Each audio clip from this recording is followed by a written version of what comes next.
अब भगवान शिवको कुरा गरिराख्दाखेरि भगवान शिवको मात्र होइन, जसै अघि पनि देवीसँग कसरी सम्बन्ध नजिक बनाउने भन्ने कुरा आयो। अब हामीले जस्तै यसलाई शिवको उदाहरणको रूपमा लिएर अरू जति पनि हामीले देवी देवताहरूको कुरा गर्छौँ त्यसैसँग पनि जोड्न सकिन्छ। जस्तै शिवको कुरा गर्ने भने एउटा भगवान शिव भनेर हामीले डिभोसनको रूपमा हेर्न सकिन्छ। अनि अर्को अझै माथि गएर शिव भनेको के त नथिङनेस होइन। अनि त्यो जुन नथिङनेसलाई हेरेर शिवसँग हाम्रो जुन रिलेसन छ, अहिले त हामी त्यो अवस्थामा त पुगेको छैनौँ। त्यो सम्बन्धलाई कसरी अझै प्रगाढ बनाउन सकिन्छ? शक्ति माता हुन्, तर शक्ति अग्नि पनि हुन्। माता भनेर हामीले उहाँलाई आवाहन गर्छौँ, उहाँमा अत्यन्त करुणा कृपा छ। तर काली अग्नि पनि हुन्। एक दिन मलाई सम्झना आउँछ, म यसरी सिधा बसेर दर्शन गर्दा गुरुले यता धकल दिनुभयो मलाई समातेर, यसरी सिधा नबस। गुरु किन म सिधा नबस्ने भन्दाखेरि भगवतीको दृष्टिमा साक्षात अगाडि नबस, अलिकति साइडबाट दर्शन गर्ने गर भनेर। मैले गुरुलाई भने मेरो त जगदम्बा त मेरो माता हुनुहुन्छ, अनि के तैँले पूजा गरे भनेर आगोले नपोल्ने हो र भन्नुभयो गुरु। अनि त्यसकारण शक्तिसँग हामी जति सम्बन्ध राखेको, आफै आबद्ध भएको भन्छौँ, तर त्यसको साथसाथै शक्तिको महात्म्य अलि नबुझेर पनि हो।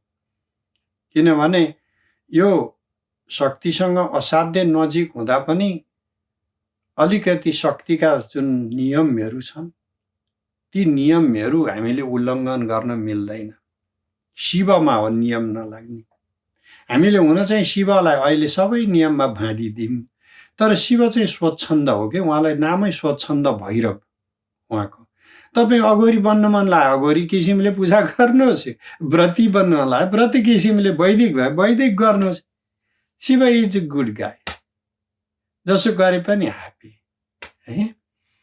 आमाको कुरा गर्दाखेरि आमा चाहिँ एकदम खुसी, प्रसन्न, करुणा पनि, तर अलि नटी भएपछि फेरि तपाईँलाई अलिकति लेसन सिकाउने पनि फेरि आमा नै हो।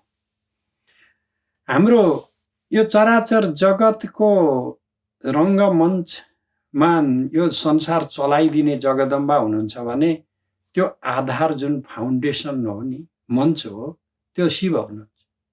शिव तत्त्वरूप आधार भएन भने जगदम्बा निराधार हुनुहुन्छ। उहाँले त्यो टेकेर, शिवलाई नै टेकेर बसेको कालीको फोटो तपाईँले देख्नु भएको छ भने मैले भन्न खोजेको त्यही नै हो ठ्याक्कै। तर काली मात्रै होइन, जुनसुकै माता पनि, तपाईँको चाहे त्रिपुर सुन्दरी भन्नुहोस्, चाहे छिन्नमस्ता भन्नुहोस्, चाहे बगलामुखी भन्नुहोस्, सबै नै सदाशिव माथि बस्नुभएको छ। शिव तत्त्व माथि नै उहाँहरू बसिराख्नु भएको छ।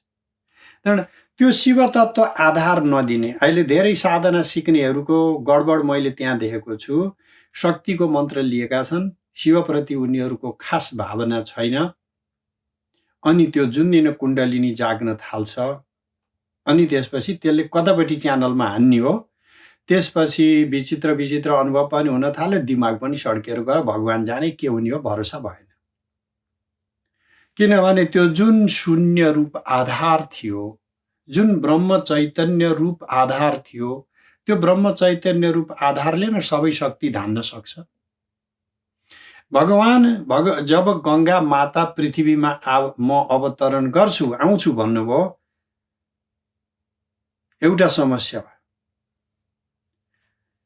गङ्गा स्याट्टै स्वर्गबाट पृथ्वीमा आउँदा, आकाश गङ्गाबाट स्वर्गबाट चाहिँ पृथ्वीमा आउँदा त पृथ्वी त स्याटर हुने भयो।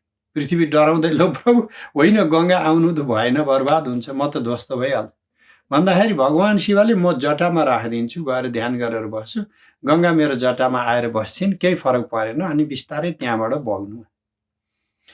त्यो त गङ्गा त कुण्डलिनी शक्ति, भगवान शिवको जटा भनेको त सहस्त्रदल कमल हो नि, हामी भित्रै हो नि त। शिव त त्यो कुनै कथामा यहाँ लगेर भगवान शिव हेरी यहाँ बसेका थियो त्यो होइन नि त। त्यसलाई हामीले सिम्बल पो बनाइदिएको त। त्यो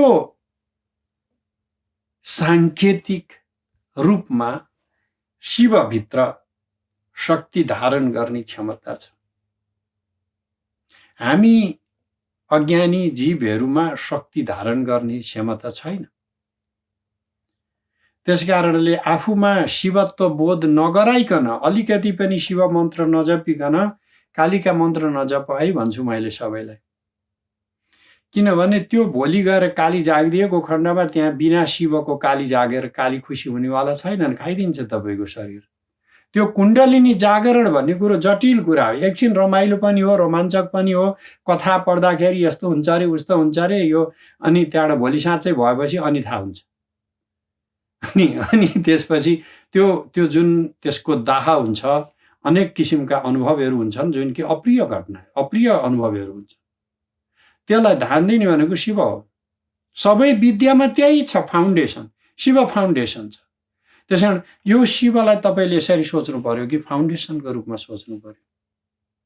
भगवतीलाई चाहिँ तपाईँले आफ्नो खाना भनेर भन्नुभयो भनेदेखि त्यो थाल भनिठान्नुहोस् न त, थाल नखानुहोस्। तर बिना थालमा खाना कसले खान्छ? त्यस्तै गरी एउटा आधार अधिष्ठानको रूपमा भगवान शिवलाई लिनु पर्यो।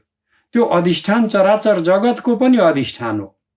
पृथ्वी अरू सबै चिजको अधिष्ठान, पृथ्वीको अधिष्ठान के, त्यसको अधिष्ठान के, त्यसको अधिष्ठान के भन्दा भन्दै अल्टिमेट फाउन्डेसन जो हो त्यो हो शिव तत्त्व। त्यही शिव तत्त्व नै फाउन्डेसनमा बसेर शक्तिले काम गर्ने हो, सङ्केत त गरिराखेको छ। त्यस कारणले शिव तत्त्वको अनुशीलन गर्नुपर्छ साधकहरूले। मात्रै म शक्ति जगाउँछु, जाग्न त जाग्ला। तपाईँको यत्रा साधकहरू तपाईँले भेट्नुहुन्छ। अझै नेपालमा धेरै तान्त्रिक साधकहरू हुनुहुन्छ। त्यत्रा शाक्त साधकहरूको चित्तमा कति विकास भएको छ एकचोटि गएर तपाईँ अन्तर्वार्ता लिनुहोस्, सङ्गत गर्नुहोस्, होइन? त्यो कसरी प्रयोग भइरहेछ त त्यो साधना, होइन? त्यत्रा चाहिँ नि शक्तिलाई प्रयोग गर्न सक्ने मान्छेहरू भइदिया भए ठुलो काम किन हुन नसकेको, साना तिना ट्रान्ज्याक्सनमा किन बसिरहेको? किनभने त्यो चित्त विकास हुन कसले पाए? त्यो शिव भइदिया भएन हुने हो। त्यो शिवको ध्यानले तपाईँको ए बाबा तपाईँलाई चाहिँ कसैले पैसा दियो, 1 लाख रुपियाँ दियो, अब त्यो 1 लाख रुपियाँ इन्भेस्ट गरेर अथवा खर्च गरेर के किन्ने तपाईँलाई, त्यो त तपाईँ हो नि। त्यो स्वतन्त्रता त तपाईँमा छ नि, नत्र त दिएकै भएन नि। अब गएर जुवा खेल्ने त तपाईँ हो नि त, त्यो पैसा लिएर गएर चट्टै साथीहरू बसेर जुवा खेल्ने त तपाईँ हो नि, होइन? त्यस कारणले त्यो बुद्धि जुन, त्यो प्रेरणा आउने जुन हो त्यो शिव तत्त्वबाट आइरहेको हो। त्यसलाई जबैभित्र मैले 1 लाख भनेको त्यो शक्ति हो। त्यो तपाईँको त्यो शक्तिलाई सदुपयोग गर्नलाई जुन चित्तको विकास हुनु पर्थ्यो त्यो विकास हुने ठाउँ चाहियो। त्यसकारण शिवको साधना जरुरी छ। मुख्य त शक्ति साधना हो, तर बिना शिवको शक्ति साधनाले चित्त विकास नहुन सक्छ। त्यसकारण बडो यो प्रक्रिया कौल प्रक्रिया नै हो। यो बडो सतर्कतापूर्वक बनाइएको छ। अनि यो ब्यालेन्स रूपमा, सामरस्यको रूपमा, यामलको रूपमा लगिराखिएको छ। यसलाई यामल पनि भनिन्छ। हस् त, हस् त।